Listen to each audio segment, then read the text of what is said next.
اچھا ڈاکٹر صاحب، ہم نے آج سے کوئی 10 سال پہلے ہم سنتے تھے کہ ایف بی آر کا ٹیکس کلیکشن ٹارگٹ ہے 3000 ارب. جی آج ہم سنتے ہیں کہ یہ 17,000 ارب ہے. اب اس بار پتہ نہیں 25-26 کا شاید 22,000 ارب ہو. اچھا، نقصان ہمارے دن بدن بڑھتے جا رہے ہیں. ہمارے جو state owned S O as کہتے ہیں state owned enterprises, PESCO, LESCO, واپڈا، gas, پانی، یہ سب، تو یہ ہم کس طرف جا رہے ہیں؟ اس سے ہم کیسے نکل سکتے ہیں؟ دیکھیں، پہلی طرح ایف بی آر کے ٹارگٹس اب اس سال انہوں نے 14 تقریباً ٹریلین سے تھوڑا سا زیادہ رکھا. یہ بھی ریوائز ہو کے نیچے آ جائے گا. دراصل پچھلے سال انہوں نے تقریباً پہلی دفعہ جو تھا 11 ٹریلین یعنی کہ 10 ٹریلین کے مارک کو کراس کیا. مگر اس میں دو باتیں ہمیں یاد رکھنی چاہیے. ایف بی آر کی جو ٹیکس کلیکشن ہے اس کا کوئی تعلق بھی پاکستان کی جو جی ڈی پی گروتھ سے نہیں ہے. ایک تو اتنی انفلیشن پاکستان میں 3 سالوں میں ہوئی ہے کہ آپ دیکھیں کہ 1-2 سال مسلسل ہم 40% سے زیادہ پر رہے ہیں. اس کی وجہ سے جو ہماری، اگر آپ انفلیشن ایڈجسٹڈ ان کی اگر آپ کلیکشن لیں گے تو وہ آپ کو تقریباً 2-3% یا شاید نیگیٹو میں بھی نظر آئے. تو یہ جو اعداد و شمار ہوتے ہیں اس کو دیکھنے کی بھی بڑی ایک سمجھ کی ضرورت ہوتی ہے. دوسرا، انہوں نے کیا ہے کہ وہ ایڈوانس ٹیکسز اور ود ہولڈنگ ٹیکسز لے کر انہوں نے صرف جو لوگوں سے پیسہ تھا وہ اسٹیٹ کو ٹرانسفر کر دیا ہے. اس کا تعلق نہ تو لوگوں کی صنعت سے بڑائی سے تھا، نہ اس کا تعلق پاکستان کی نشو و نما سے تھا، بلکہ ہم نے ریورس چیز کی ہے. انڈیا کے پاس پبلک سیکٹر سے پیسہ پھر پرائیویٹ سیکٹر میں گیا اور پرائیویٹ سیکٹر جو تھا وہ گروتھ کا یعنی کہ مین ذریعہ بنا. ہم نے اب الٹا شروع کام کر دیا. ایک طرف ہم آئی ایم ایف کے پروگرام میں ہیں جو لبرلائزیشن اور چاہتا ہے کہ پرائیویٹ سیکٹر آ گیا. دوسری طرف وہی آئی ایم ایف جو ہے وہ ریونیو بورڈ کو کہہ رہا ہوتا ہے کہ تم اتنے پیسے اکٹھے کرو، اور وہ پیسہ انہیں پتہ ہے کہ یہ سارے کا سارا پرائیویٹ سیکٹر سے آ کر اور مارک اپ میں چلا جائے گا جو آپ نے فرمایا.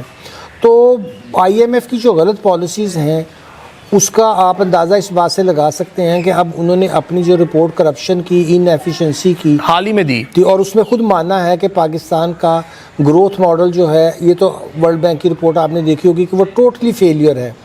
اب ہم نے ایسا پروگرام دیا آئی ایم ایف کا جس میں بجائے کہ ہم گروتھ کی طرف جاتے، ہم نے الٹا لوگوں کی جیب سے پیسے نکال کے ایک ان ایفیشینٹ گورنمنٹ کو دے دیا، اور اس نے وہ پیسوں سے کوئی بہتر کام نہیں کیا بلکہ سود کی مد میں سارا پیسہ ضائع کر دیا، جیسے ابھی آپ نے خود بھی دیکھا. اور اسی طرح سے آپ نے بات کا آغاز بہت اچھے انداز میں کیا تھا کہ اصل پاکستان کا مسئلہ یہی ہے کہ یہ جو ہم اتنا ٹیکس لے بھی رہے ہیں اس سے ہمارا کچھ بھلا نہیں ہو رہا.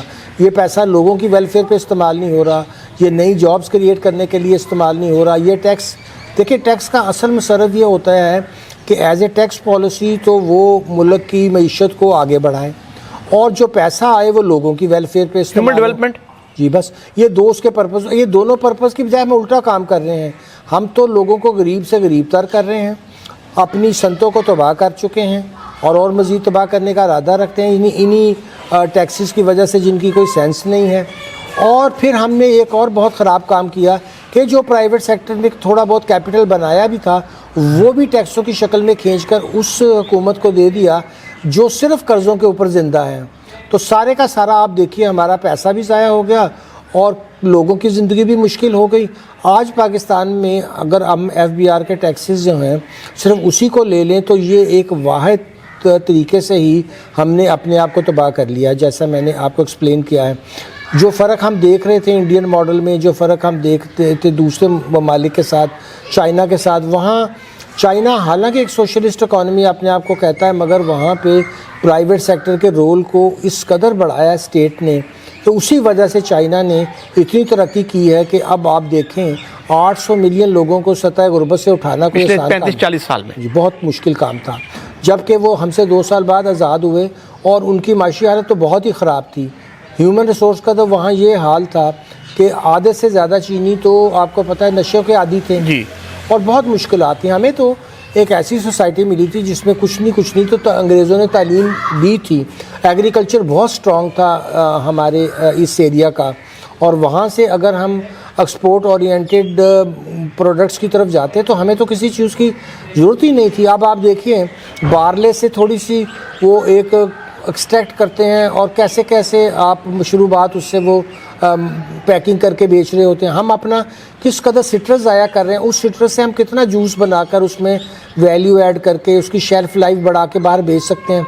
مگر ہم یہ رو رہے ہوتے ہیں کہ جی ہمارا کنو ہی باہر نہیں جا رہا. اور بھائی خالی کنو باہر بھیجنا کوئی ایکسپورٹ نہیں ہے. ایکسپورٹ یہ ہوتی ہے کہ آپ کے سرگودا کے اندر 10 فیکٹریاں لگی ہوتی بہت بڑی, جو دن رات ان سٹرس سے پروڈکٹس بنا رہی ہوتی ہیں اور ویلیو ایڈ کر کے آپ زیادہ سے زیادہ پیسہ کما رہے ہوتے ہیں. یہ سوچ ہمارے ہاں پیدا نہیں ہو رہی ہے کہ دراصل ایگرو بیسڈ انڈسٹریز اگر ہم لگائیں گے تو ایک تو ہماری امپلائمنٹ رورل ایریا میں اور بہت بڑھے گی, لوگوں کو بھاگ بھاگ کے شہروں کی طرف نہیں آنا پڑے گا, مگر پھر وہاں کا انفراسٹرکچر ہم درست کریں گے. وہاں جب انڈسٹریز لگیں گی, اچھے سکولز ہوں گے, اچھی لوگوں کے لیے اور مواقع ہوں گے, تو وہ کیوں بھاگ کے لاہور آئیں گے یا کراچی جائیں گے. اور ان علاقوں کی ڈیولپمنٹ سے پاکستان کی اوور آل ڈیولپمنٹ, اب آپ یہ تو نہیں کہہ سکتے کہ 2 شہروں میں یا 3 شہروں میں یا 5 شہروں میں آپ اچھا انفراسٹرکچر کریٹ کر کے اور باقیوں کو آپ چھوڑ دیں. تو یہ تو دیکھیے بہت ہی برا ماڈل ہوگا ان ایون ڈیولپمنٹ کا, اور وہاں سے لوگ بیچاروں کے پاس کوئی روزگار نہیں ہوگا, تو وہ آ کر آپ کی شہر کے اندر بھی اتنا پریشر ڈالیں گے پاپولیشن کا کہ جو انفراسٹرکچر آپ نے بنایا تھا وہ بھی بیکار ہو جائے گا. جیسے اب ہم لاہور میں بیٹھے ہیں, یہاں آپ نے دیکھا کتنے انڈر پاس, کتنے بائی پاس, کتنی ٹریفک فری سڑکوں بننے کے باوجود کنجیشن بڑھ رہی ہے, کیونکہ یہ سلوشن نہیں ہے. سلوشن پبلک ٹرانسپورٹ اچھا اور آبادی پہ کنٹرول تھا. اگر علاقے سارے ڈیولپ ہوئے ہوتے تو کوئی وزیر آباد سے یہاں سیالکوٹ سے یہاں نوکری کرنے کیوں آتا. Even distribution of resources and wealth.